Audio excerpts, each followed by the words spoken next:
artis dari film Ambyar Makbyar untuk ngobrol di sini biar kita ambyar makbyar sama-sama ya. Langsung saja kita akan mengundang produser Chief of Business Stream and Beyond Studios, ada Mbak Ajeng Paramaswari. Sudah cantik sekali, hai Mbak Ajeng. Silakan. Sorry Besti, sorry, iri ya, aku bestinya Mbak Ajeng banget. Oke, Besti, terima kasih sudah duduk di situ. Baik, berikutnya juga saya akan mengundang produser Universal Media Entertainment, yaitu ada Bapak Dedi Abdurrahman. Pak Dedi, hai. Silakan Pak Dedi menempati tempat duduk yang sudah tersedia di sini. Anggap aja teras rumah saya ya.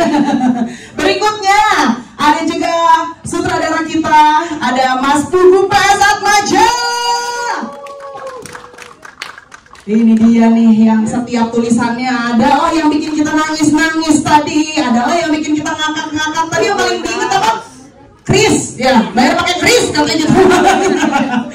Oke, berikutnya juga kita mau undang ada Darboyden. Ini ibarat kata kalau misalnya beliau perempuan itu perih loh ini ya istilahnya ya, di dalam film ini. Silakan.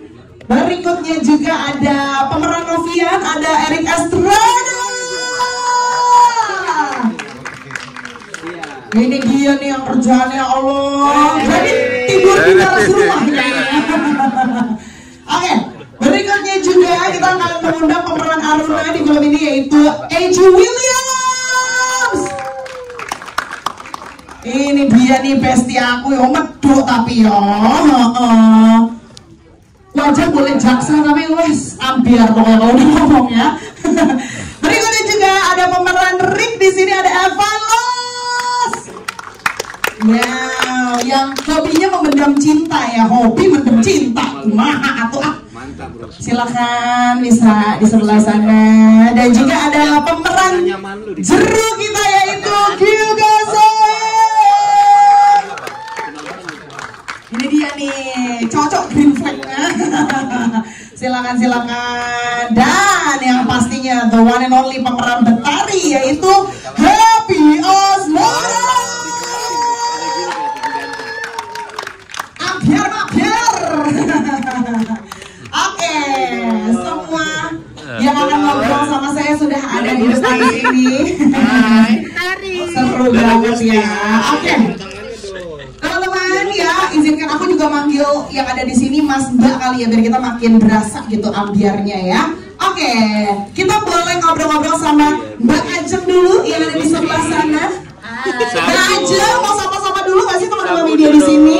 Hai, selamat sore Sore Kak Ajeng. Media di sini. Terima kasih banget untuk menyempatkan hadir di hari ini. Udah nonton, udah ketemu sama kita.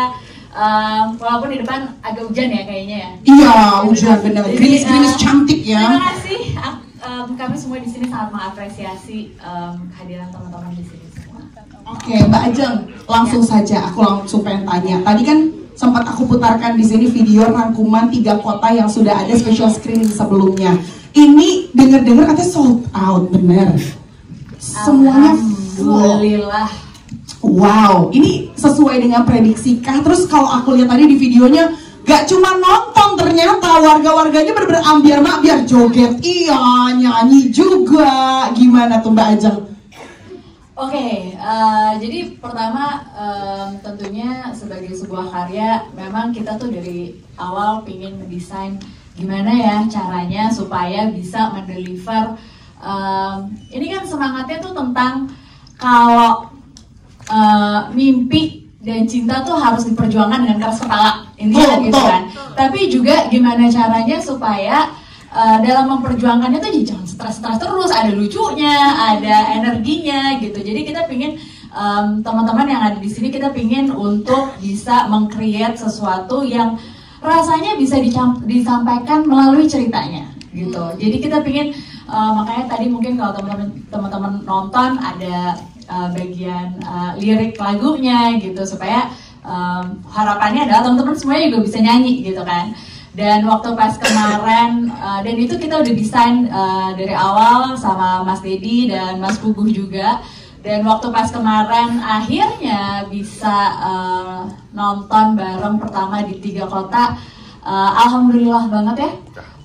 Mas Dedi semua bisa, teman-teman yang nonton juga bisa akhirnya ikutan nyanyi di bioskop, nonton rasa konser katanya gitu. Bener lagi, bener banget. Buat kita itu sungguh pengalaman yang sangat luar biasa dan menyenangkan dan juga terharu tentunya gitu. Tapi apalagi itu kemudian Jakarta itu kita waktu pas buka pertama sold out dalam waktu kurang dari 1 jam. Wow, kurang dari 1 jam loh. Juga kurang dari pokoknya nggak lebih dari 2 jam gitu. Dan Jogja pun juga begitu gitu. Dan aku kebetulan hadir di Jakarta dan Bekasi, seneng banget ngeliat crowdnya. Mas Dedi dan Mas Puguh juga, terus iri, apa di Jogja juga seru banget. Pasnya, Jogja juga seru gitu. Jadi pingin ikutan sebenarnya. Nanti akan terulang lagi di tanggal 9 Januari 2025 ya, amin.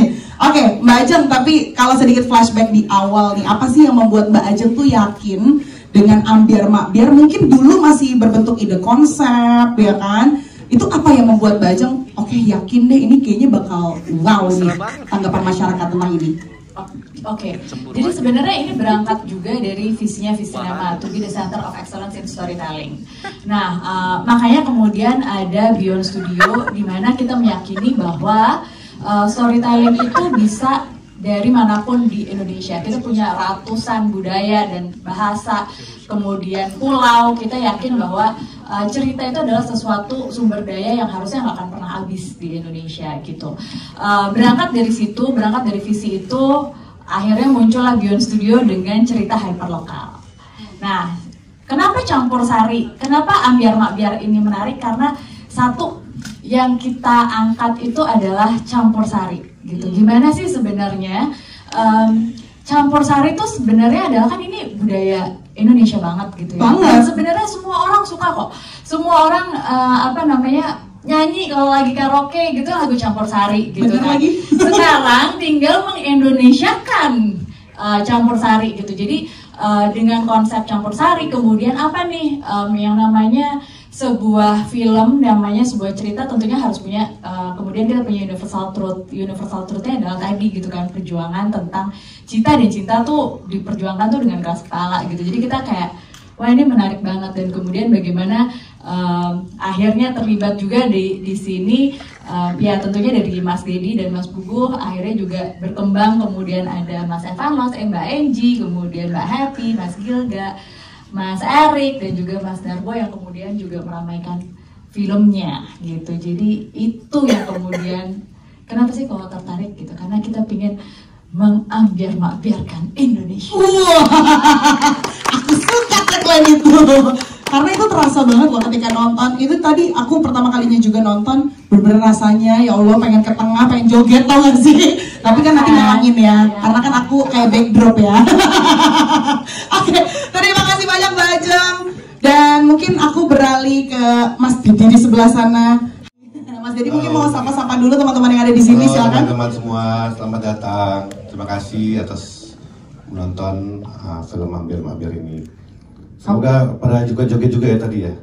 Tadi sih kalau joget nggak apa-apa. Nah, kalau tadi kayaknya jempol sama kelingking yang jogetnya. Oke, Mas Dedi, tadi kan sesuai dengan yang Mbak Ajeng bilang bahwa ini itu isu di dalamnya tuh banyak banget tentang perjuangan, tentang cinta, bahkan tentang campur sari juga tuh lengkap di dalamnya. Tapi kalau dari Mas Dedi sendiri, ini kan adalah film pertama dari Universal Mediatainment. Apa sih sebenarnya yang Mas Dedi pengen sampaikan ke penonton lewat film ini? Apa yang Mas Dedi pengen penonton dapatkan dari film ini? Oke, awalnya konsep kami dengan Mas Puguh, dengan Mbak Ajeng, kita mencoba mengkombinasikan antara konser, gambar, dan tayangan yang pasti dari sekarang. Bagaimana menggabungkan tiga karakter itu dalam satu tontonan gitu. Jadi akhirnya dengan konsep yang kami buat, kita mencoba untuk membawa konsep itu ke film Ambyar Makbyar ini. Ini menurut saya juga salah satunya adalah karena ini pertama kalinya Universal Mediatainment membuat film, dan kami lihat pangsa pasar campur sari itu sangat besar, dan kita coba untuk mengangkat lokal pride dari dari daerah Jawa khususnya, tapi coba kita untuk memperlebar ini menuju ke Indonesia.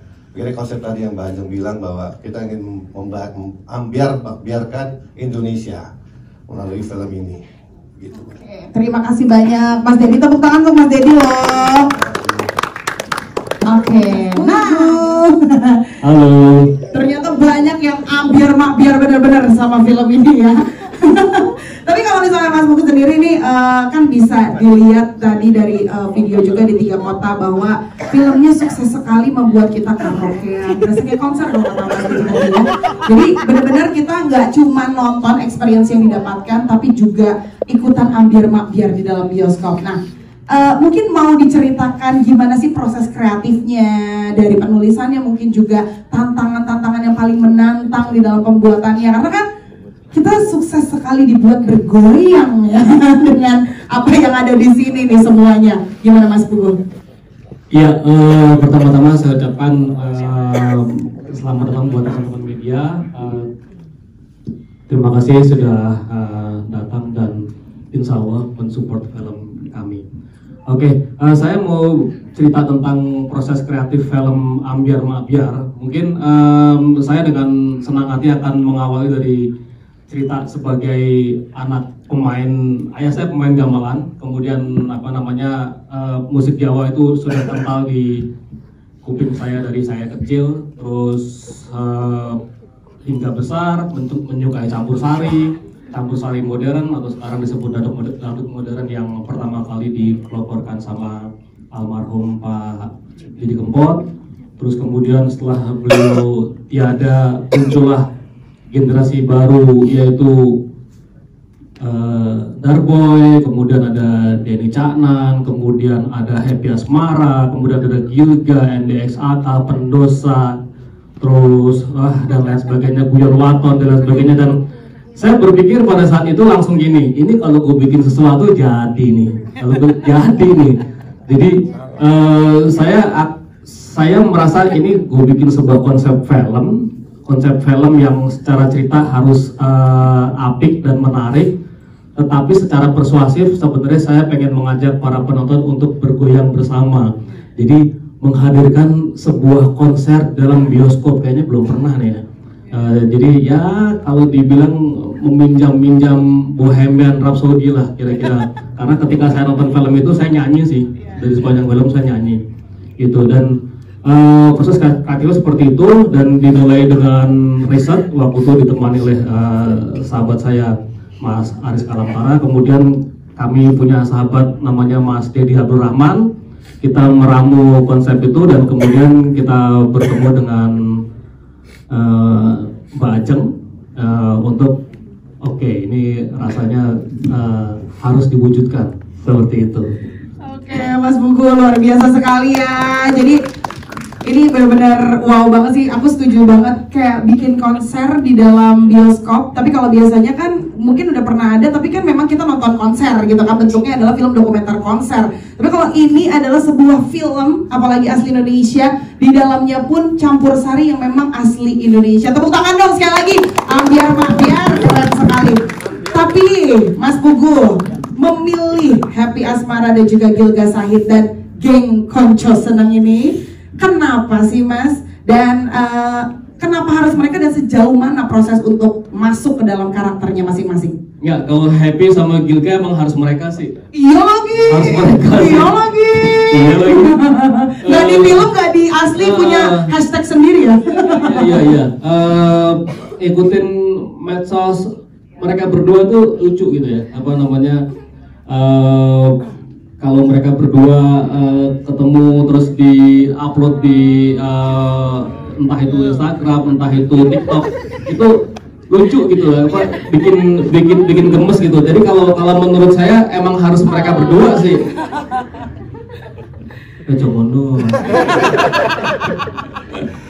Gitu. Nah, terus kemudian kalau milih Erik Estrada, ya lucu dalam arti sebenarnya. Aktor Jawa Lucu ya. Terus ditemani sama si Yusril juga lucu ya kan gitu.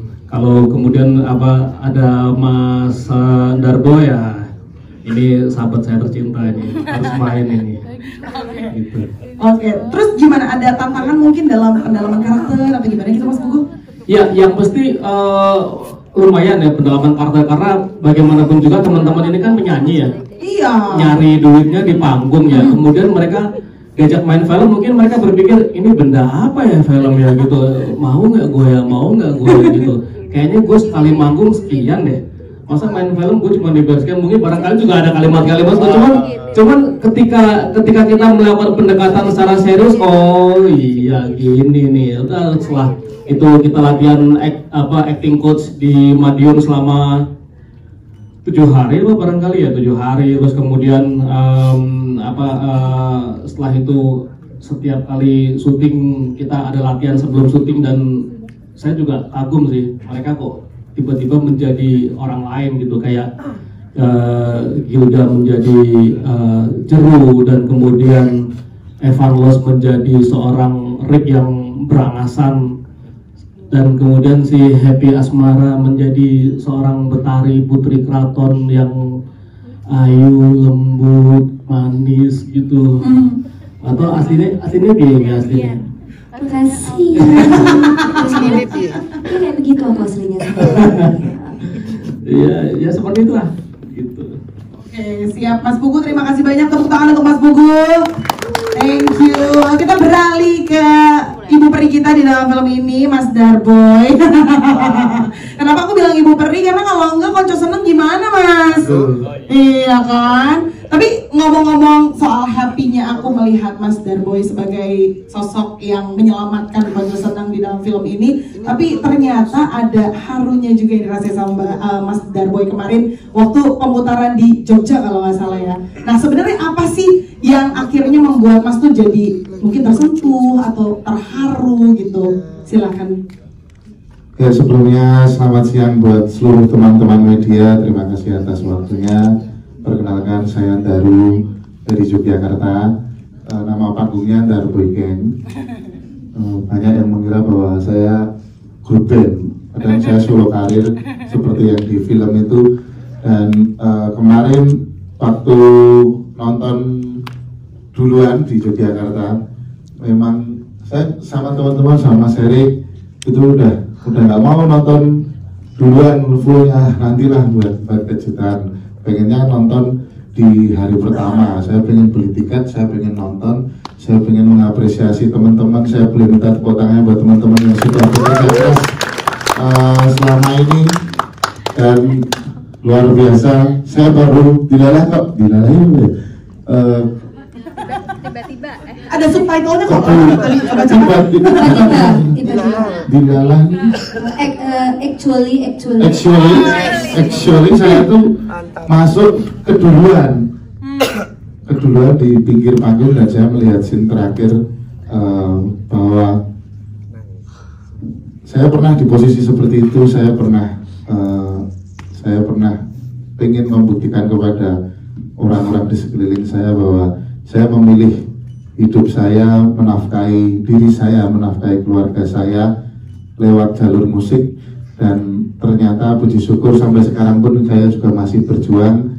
Dan di film itu kayak mengingatkan saya zaman dulu saya pertama manggung, yang dulunya digaji pakai nggak digaji, yang penting manggung, bahkan biar masuk pamflet pun saya rela bayar gitu biar bisa masuk pamflet. Terus hingga pada sekarang akhirnya puji syukur bisa hidup dan menghidupi keluarga saya dari musik. Dan semoga film Ambyar Makbyar ini menurut saya film perdana di era kita ya, yang masuk ke bioskop musik campur sari, musik dangdut Jawa bisa di bioskop. Semoga bisa menjadi barometer, bisa menjadi industri baru buat dunia film, dan semoga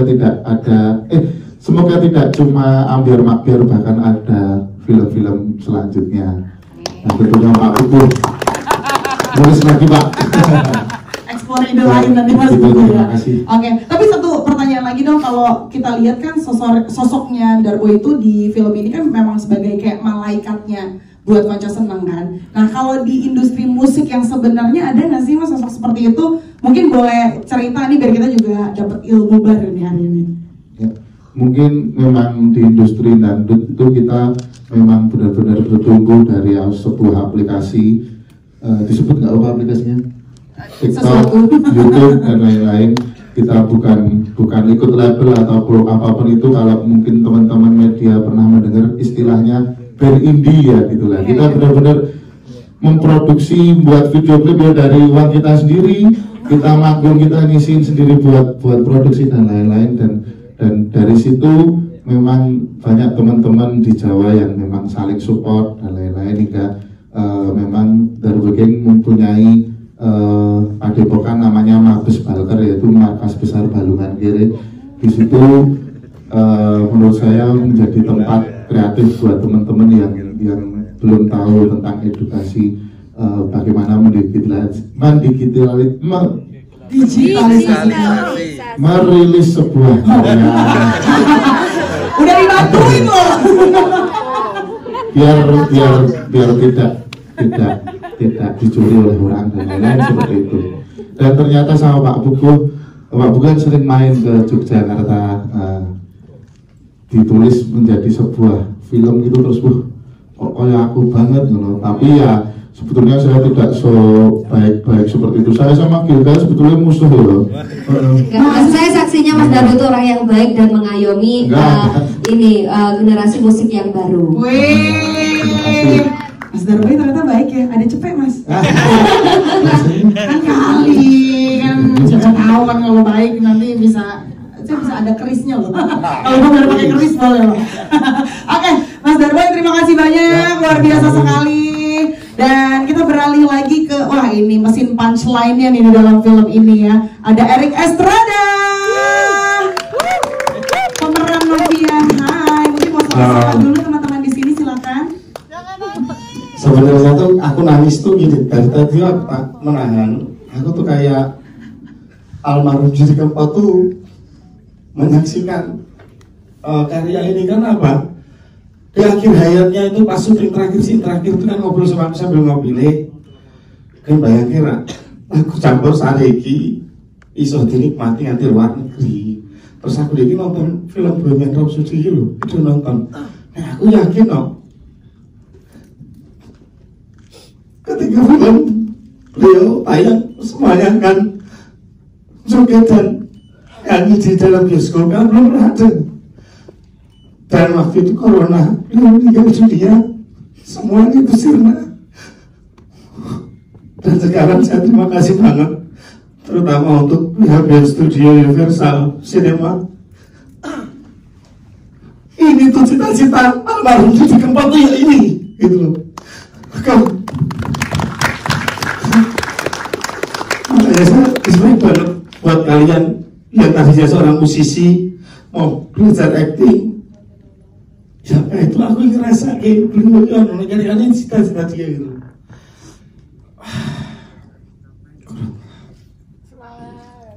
Makanya itu tadi kan, lah apa deh kok gue pengen wong joget dengan campur sari. Selama ini lagu dangdut campur sari itu dinilai kuno, dinilai genzi ora gelem.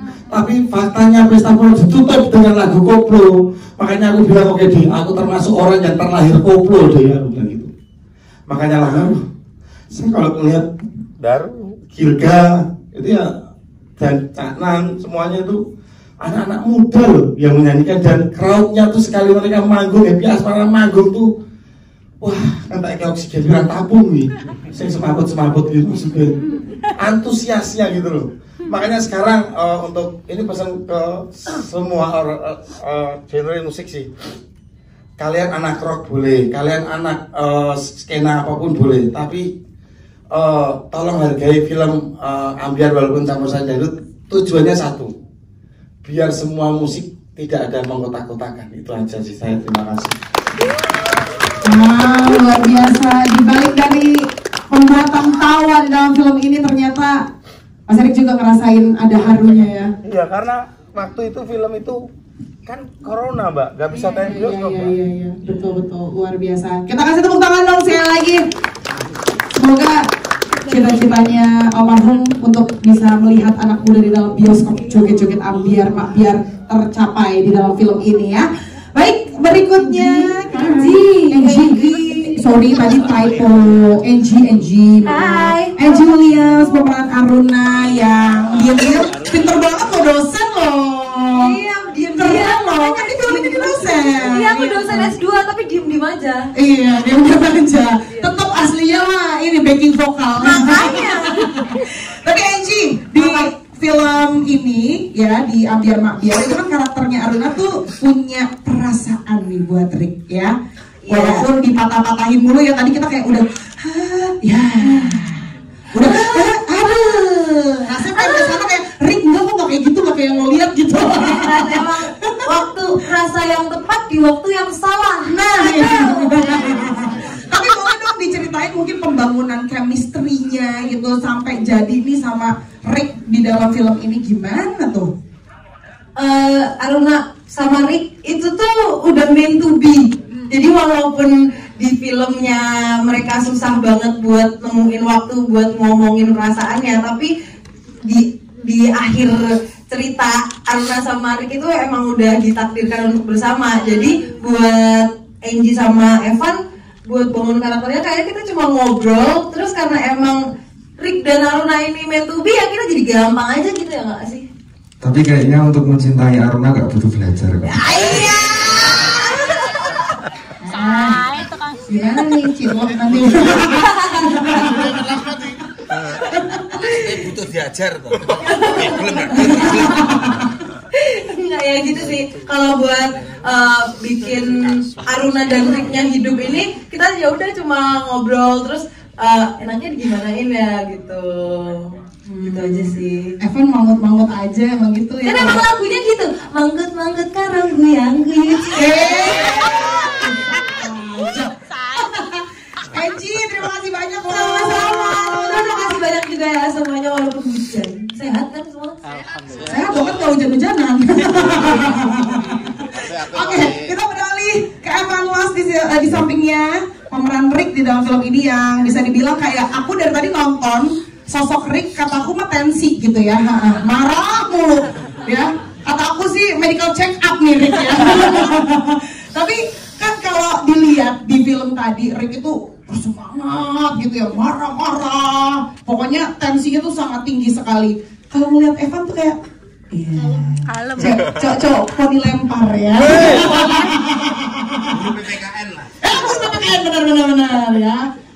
Tapi ini kan beda banget nih. Gimana sih caranya kamu menemukan sosok Rick di dalam diri kamu, atau mungkin ada sosok yang jadi bisa dibilang jadi dilihat atau mungkin jadi inspirasi kamu, referensi karakter kamu ketika kamu mau jadi Rick? Oke, ya sebelumnya buat film Ambiar Makbiar, kalau ngambil dari lagunya Evan itu rasa pusing-pusing, ambiar makbiar bikin kita healing. Jadi kita emang bermain-main ya di film ini. Jadi memang karakternya Evan sangat berbeda. Sifat memerankan Ricknya itu memang berbeda dengan Evan yang sehari-hari. Tapi kalau cerita di situ itu real banget, kisah nyata. Apa sih? Bisa aja nanya sengaja. Terus story, maksudnya gitu. Jadi itu real banget. Maaf ya, emang ngedok banget ya Pak. Susah kalau ngomong bahasa Inggrisnya itu. Jadi jauh sebelum ada wacana tentang film ini, di sela-sela pas Evan kebetulan manggung di Jakarta itu Om Puguh datang ketemu sama Evan. Jadi dia itu ngobrol-ngobrol ngopi. Evan disuruh bercerita tentang pengalaman bermusiknya Evan dari nol sampai sekarang seperti itu. Kemudian Evan bercerita saja, tapi di pikirannya Evan ya hanya sekedar seperti kayak bapak sama anak ngobrol, nggak taunya ditulis lah. Jadi yang di sini tadi memang kisah nyatanya Evan. Serius. Jadi hubungannya Evan dengan bapak itu kok seperti itu. Bahkan teman-teman kalau tahu itu, mungkin yang baru tahu Mas Erik kayaknya wajah bapak saya itu saya ngetel ya kok. mirip petani, misalnya petani ya emang mirip banget sama beliau Mas Ibu. Ya. Itu loh. Iya, aku tahu. Ajeng makanya penuh intimidasi. Pakai celurit, lemat dan sele. Iya, emang gitu. Itu orang Jawa. Iya serius. Kan emang di rumah kan sering nyari rumput kan. Kan habis dari kebun. Orang Jawa tuh kalau ada tamu tuh senengnya minta ampun. Ajak konconya jam makan. Mas, ini makan. Tapi sambil pakai celurit gitu loh. Jadi kalau apa ya sorot mata terus dendam-dendamnya emosinya sama bapak itu emang plek banget. Karena emang ya kesehariannya seperti itu gitu. Jadi emang kisah nyata banget. Di awalnya tuh diajak cerita sama Mas Pugu, tau-taunya jadi cerita. Iya. Mas Pugu best. Ternyata saya jadi bahan risetnya Mas. Soalnya kan ini berarti ini ya cerita karena Mas Pugu di press conference sebelumnya tuh bilang bahwa ini tuh sangat relate sekali dengan musisi-musisi yang ada di luar sana gitu. Jadi mungkin ceritanya Evan sendiri bisa membawa dampak positif juga untuk musisi-musisi di luar sana yang mungkin tingkat berhasilnya belum ada sekarang, tapi masih bisa kok kalau berjuang gitu ya. Iya, semua musisi, Mbak. Sorry, aku nambahin gitu. Sebenarnya adegan-adegan di film Amber Waktu ini ringan dan relate gitu. Cuman dibawakan oleh seorang musisi. Gitu loh, contoh kayak Novian itu kan makan kalau nggak dari nyanyi nggak idealis. Cuman dia bisa ojek online, bisa jual istri. Gini. Istriku jualan kue, saya jualnya aku. Jual istri, gitu loh maksudnya. Apa yang dijual istriku tak jualin. Jual dagangan istri gitu. Maksudnya itu. Aku juga salah gitu. Aku mas, aman. Kayak gitu. Makanya karena kalau seniman idealis, maaf, miskin, serius. Kamu dulunya apa? Konter handphone kan? Iya. Nah, nyeles. Enggak mau dangdut. Iya. Kamu apa? Pecah dong. Serius, Mbak. Nah, itu cuma bener.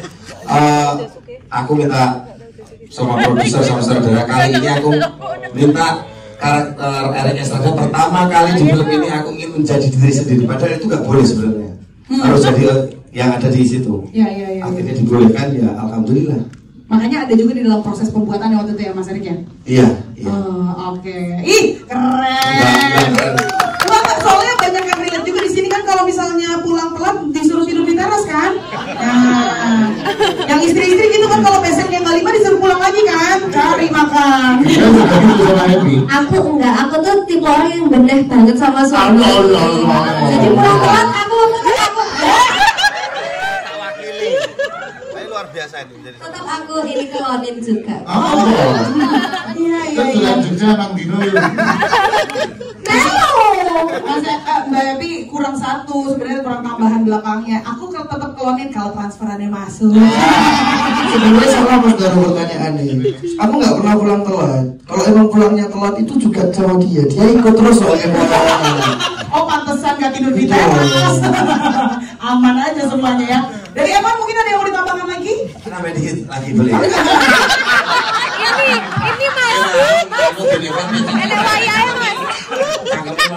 Mas Evan udah kayak Justin Bieber loh hari ini. Ini tadi saya nunggu dia 3 jam loh.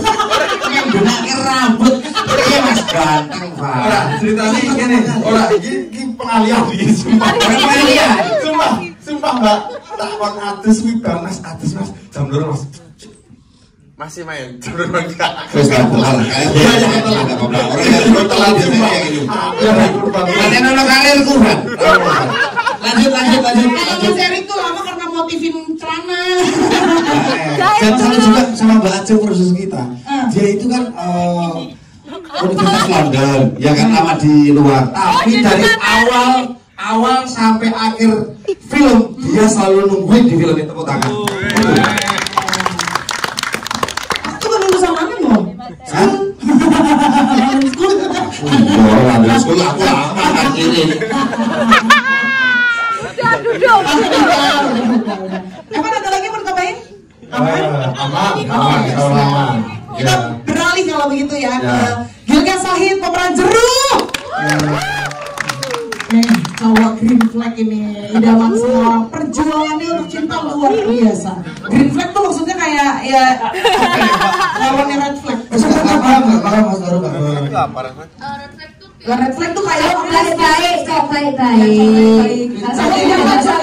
Green flag itu baik-baik lah. Jadi kayak aku ki istriku tak ngono lho Mas. Jeru ya, jeru ini kita ngomongin jeru ya, jeru.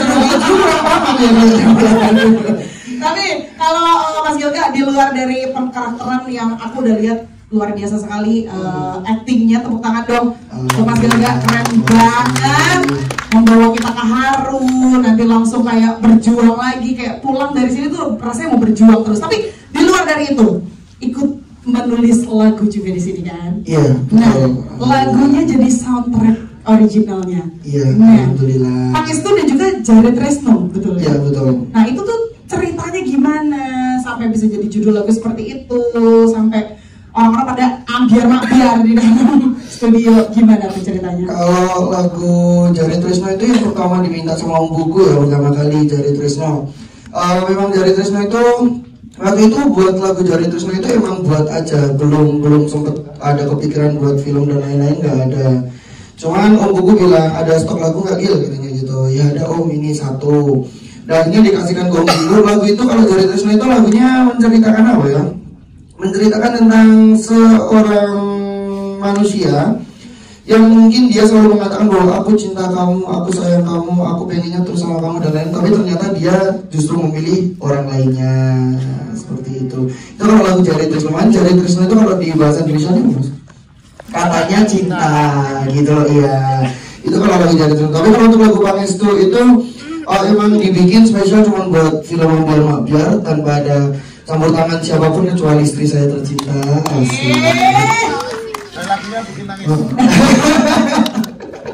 Jadi lagu Pangestu itu dibikin waktu itu Om Buku bilang, Gil pokoknya aku minta kamu bikin lagu yang sesuai sama film ini. Terus dikasih skripnya, baca di skripnya intinya filmnya seperti ini, dan kita harus merangkum cerita yang sebanyak itu menjadi lagu yang cuma 5 menit. Yang bikin kepikiran deg-degan itu, jadi dari filmnya itu kayak kita itu ceritanya seperti apa, dan sepanjang itu kita harus jadiin cuma 5 menit. Akhirnya udah nulis liriknya, kasih tahu ke istri, katanya cocok udah rekaman, kasih tahu ke Om Buku udah cocok rekaman. Ternyata setelah lagunya terrealisasi, udah jalan, istriku baru bilang ada satu lirik yang dia tuh benci banget sama lirik itu, kayak nggak pas gitu loh. Yang mana? Nah kalau pengen tahu nanti nonton filmnya. Ya sayang ya, apa sih benci atau apa sih? Iya. Gak suka aja gitu loh, kayak ganjel aja bagi aku. Ada satu kata pokoknya. Oke. Jadi itu emang sampai sekarang, dan istriku bilang itu kenapa sih nggak diganti aja? Aku bilang nggak ada kata lain yang bisa menggantikan itu, maksudnya nggak ada kata yang pas lagi buat gantiin itu. Tapi itu mantanmu sih. Oh enggak, apa ini? Justru aku nyuruh dia buat nginget-nginget mantan supaya dia jadi.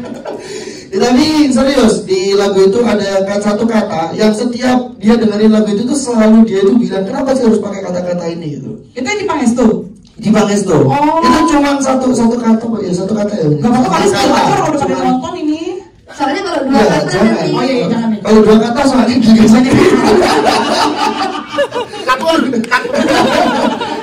Enggak, tapi serius.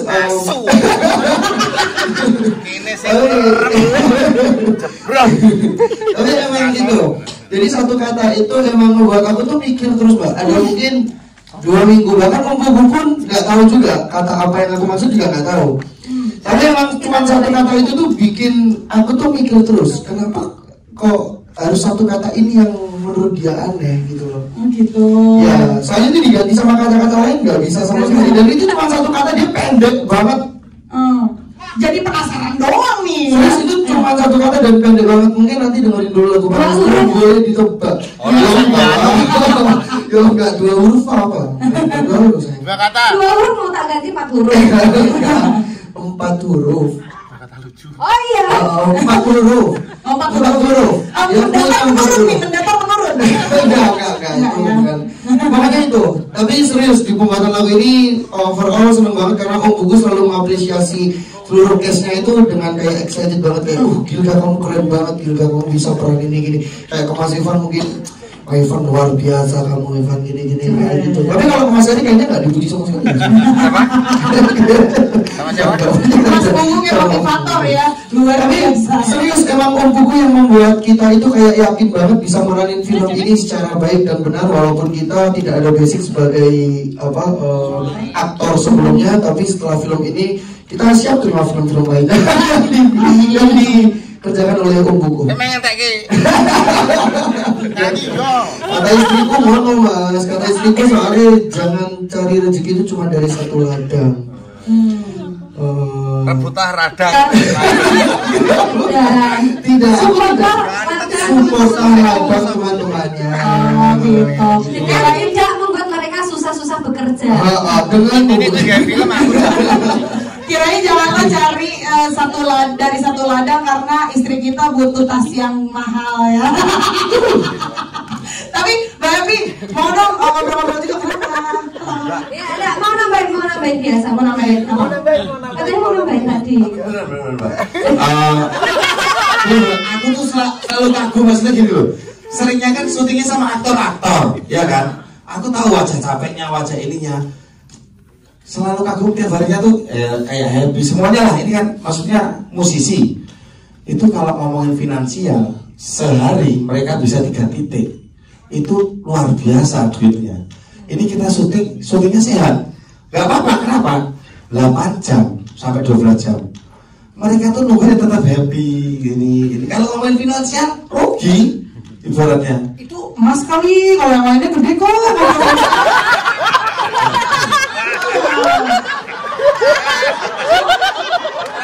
Pada waktu katanya gede banget bayaran di sini tapi Bajang, besok saya juga BMC Bajang. Aku kalau ketemu kopi yang gini dinaikin jatuhin. Pantesan tadi nangis tuh karena itu. Itu berapa ya? Apa menurutku ya? Tapi bener loh, gak ada kata ngeluhnya, gak ada. Kamu gak capek? Jawabannya kayak mari itu gue lewat. Gak happy, gak capek. Mas, kalau lebih capek. Waduh, anjing. Serius Bajeng saksinya ya Bu ya. Serius, tepuk tangan lagi buat terima kasih luar biasa. Gak capek tuh karena bayarannya mahal itu kok. Kamu capek. Karena Mbak Evi sama Mas Gilga kalau capek lihat rekening gitu.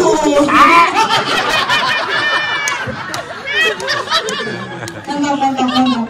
Kalau Mas masih ada Tapi serius Mbak Evi, ini pertama kalinya aku punya lagu itu di belakang lagu ada tulisannya OST film. Serius, ini pertama kalinya di belakang lagunya ada tulisannya OST film Ambiar Makbiar Ayo.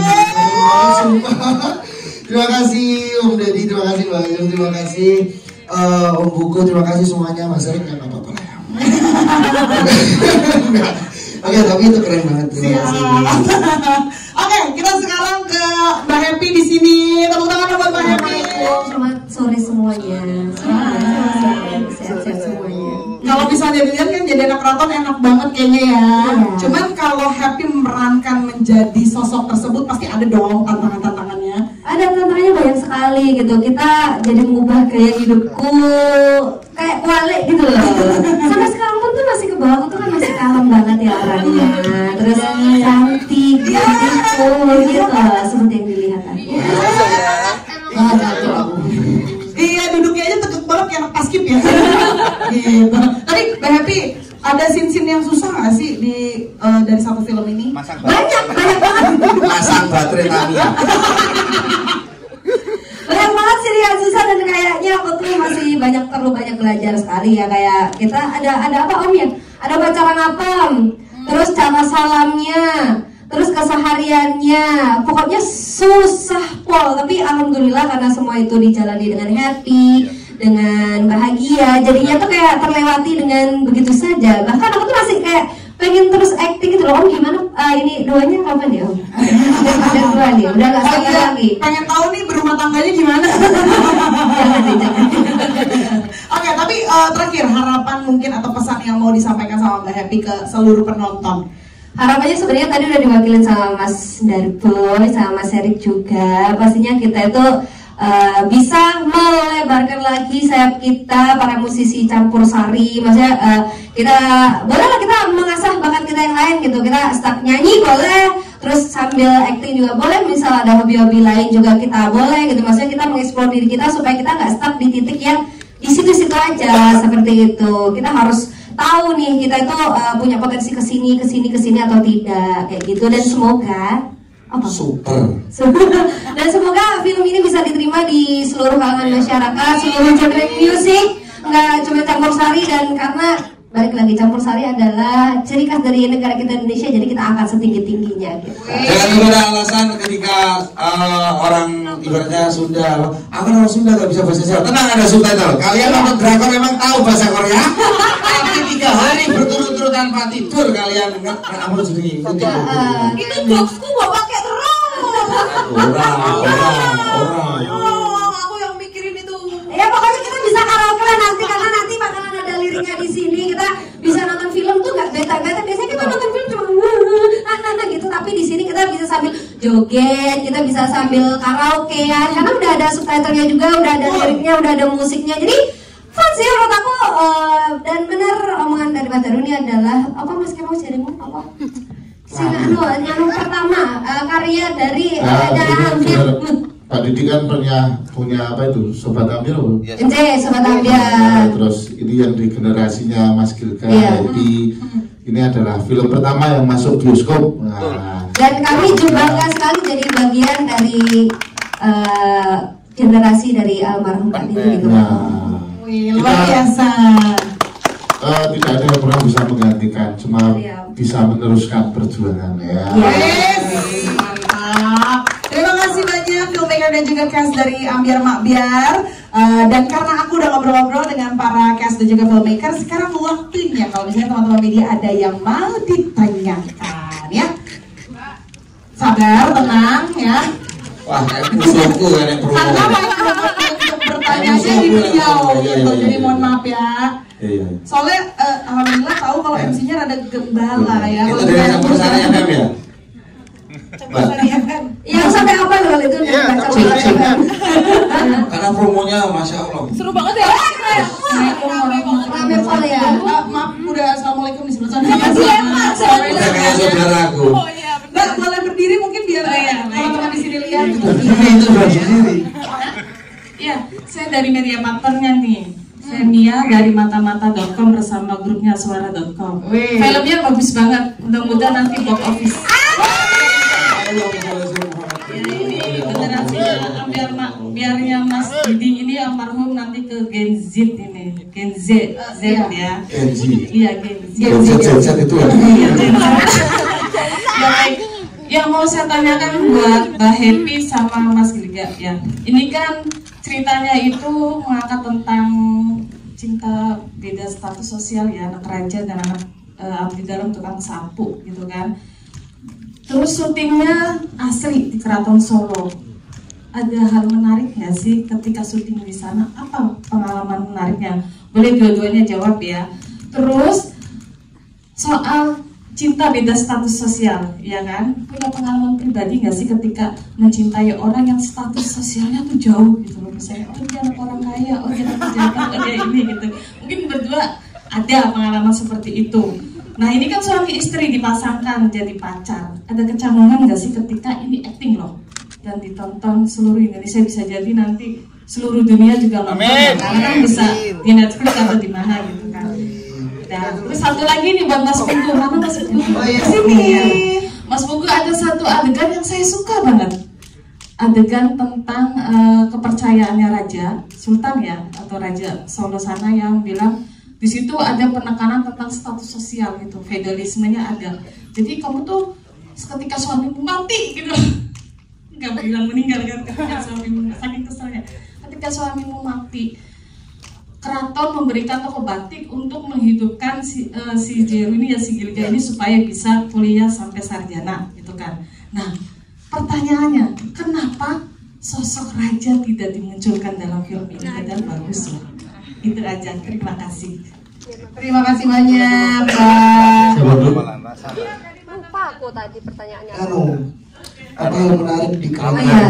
Izin menjawab. Lihat keris. Soalnya mau bikin skripsi jadi jadi panjang banget ya. Jadi sebenarnya ada banyak sekali hal menarik yang sebenarnya aku sendiri baru tahu begitu kebiasaan dari keraton itu seperti itu gitu. Kayak contohnya kita masuk keraton ya, sayang, kita itu tidak boleh memakai sendal. Jadi ternyata ketika masuk keraton itu kita tidak pakai sendal ya Om ya? Tidak boleh pakai sendal atau tidak pakai sendal gitu ya Om ya? Nggak boleh pakai sendal. Kalau nyetir boleh, sama harus pakai sepatu. Iya, terus sopan apa intinya. Terus kita harus pakai penanda dulu ketika kita harus masuk keraton, dan itu penandanya tuh nggak semua orang ya, nggak semua orang ya Om ya. Jadi ada orang khusus yang baru boleh masuk di dalam keraton. Terus ada lagi hal yang menarik itu bagi aku tuh yang paling icon bagi aku itu upacara ngapem. Dimana kita itu upacara, ternyata upacara ngapem itu upacara sekalian kita tuh kayak ngebuat apemnya, apa sih pembuatan apem, kita harus mengikuti prosesnya tersebut. Padahal kan setahu orang awam seperti saya tuh ya sekedar kayak upacara adat seperti itu. Ternyata ada beberapa prosesi-prosesi yang itu tidak mudah gitu, dan ternyata seperti ini ribet ya ternyata ini jujur nih. Makanya saya terlahir menjadi anak biasa saja, tidak mau jadi putri keraton. Takut ya. Takut nanti kenal sama Juru kalau nggak bisa move on gimana?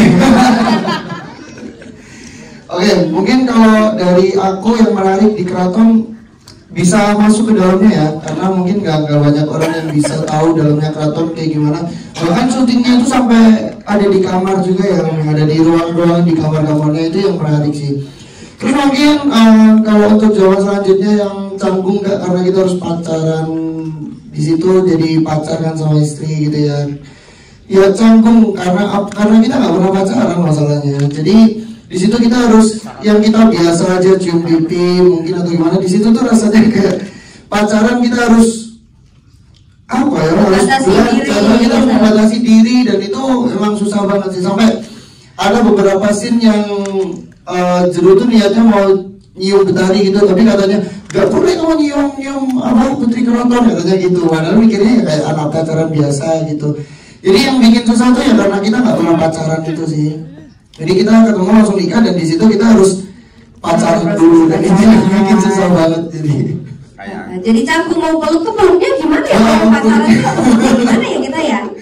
Apa ini berlebihan atau tidak kayak gitu? Maksudnya kalian nggak ada pengalaman sama mantan sebelumnya? Kalau sama mantan beda lah. Ini kan orang spesial, ini suami. Aku nggak ada. Aku cari aman aja loh mas.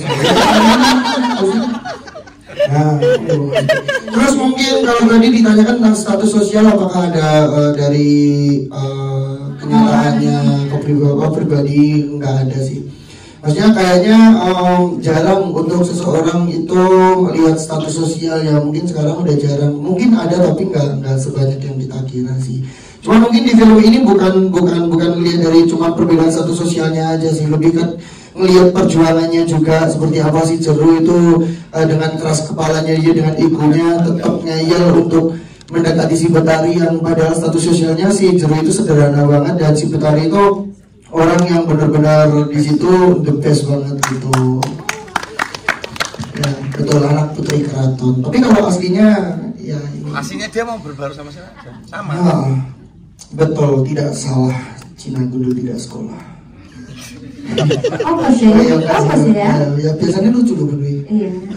Oke, kamu boleh masuk. Biasanya lucu loh, baca buku juga. Ya, oke. Saya menambahkan pertanyaan tentang kenapa di film Amper Mabiar itu tidak muncul tokoh Sinuwun atau tokoh raja. Jadi memang dalam proses kreatif penulisan skenario memang saya riset dulu ke Keraton. Waktu itu memang ketika riset itu skenario sudah setengah jadi, bahkan sudah jadi lah, kemudian saya ketemu sama Gusti Ratu Timur Rumbai, kemudian ketemu Gusti Rati, ketemu Gusti Devi, dan dari beliau itu kami riset, dan setelah beliau membaca skenario itu loh mas ini kok ada adegan sinuwun. Emang awalnya ada sinuwunnya ada. Loh emang terus Gusti gimana Gusti?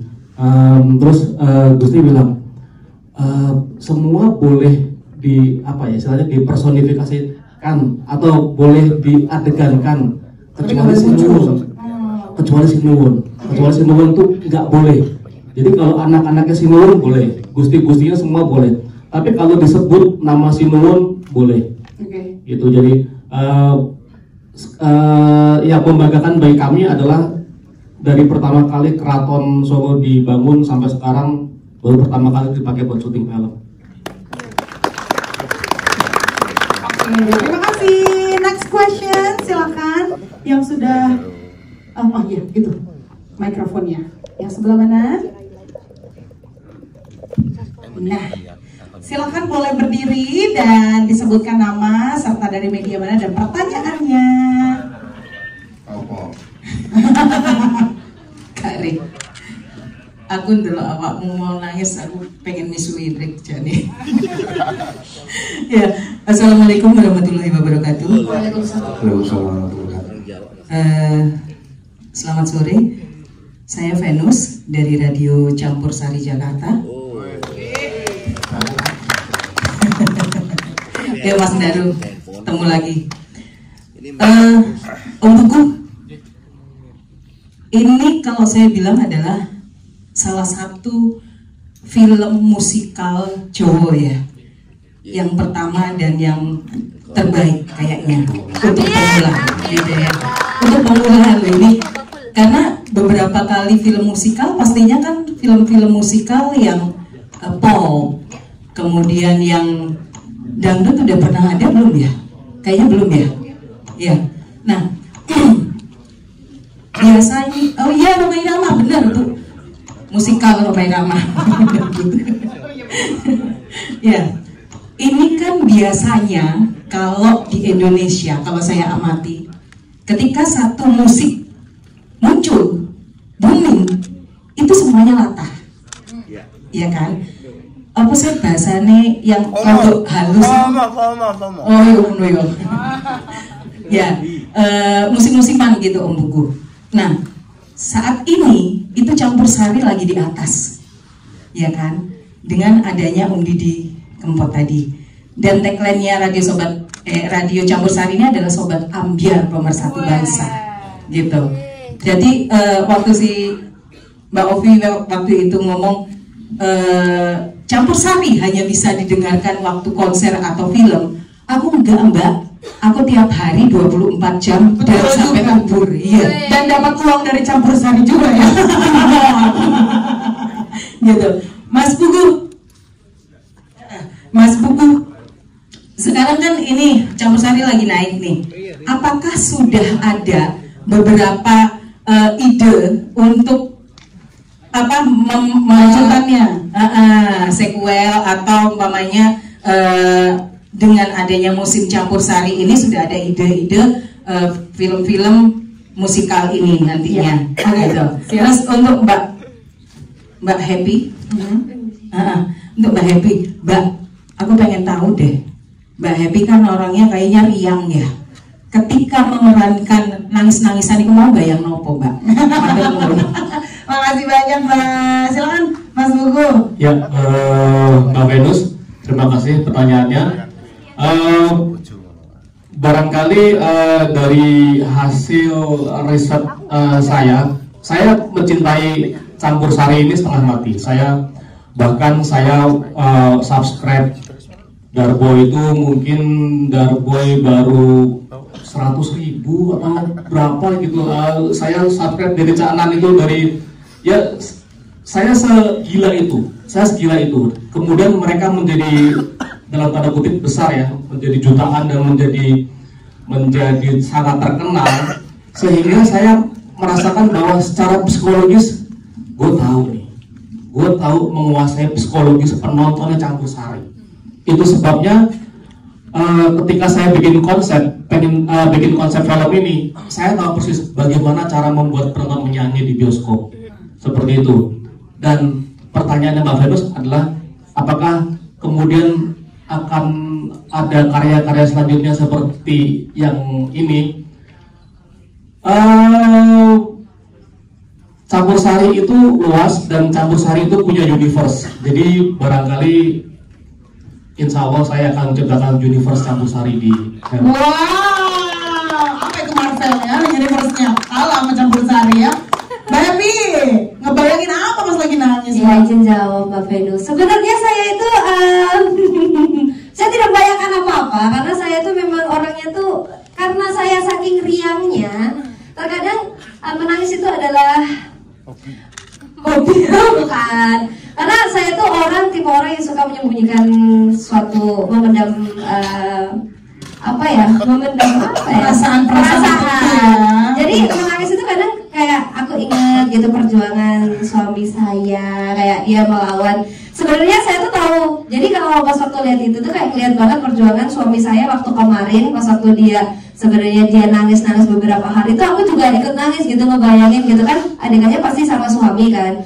Aku lihat mata dia, aku tahu persis luka apa yang ada di dalam dirinya sehingga buat aku tuh kadang-kadang ya Allah, jadi kamu tuh saatnya ampun ya, berat banget ya. Jadi kamu di saat kemarin kamu jatuh, terus banyak orang yang bahkan ingin menginjakmu, tapi alhamdulillah dengan semangat dan gigimu kamu bisa bangkit lagi kayak gitu kayak ya Allah suamiku. Itu yang ingat-ingat tuh sebenarnya suami, tapi orang-orang tuh pasti kayak salah paham gitu. Ini pasti ngiling-ngiling sopo nih, mesti ngiling-ngiling sopo gitu. Enggak, sama sekali no. Oke, terima kasih banyak kalau begitu. Jomblo mau sedih. Oke, kalau begitu sudah terjawab pertanyaan dari teman-teman media. Tepuk tangan sekali lagi boleh. Sambil saya ajak seluruh filmmaker dan juga cast dari Ambiar Makbir untuk berdiri, kita foto bersama terlebih dahulu. Dan ini kami persilakan untuk teman-teman media mengambil posisi terbaiknya untuk mengabadikan momen spesial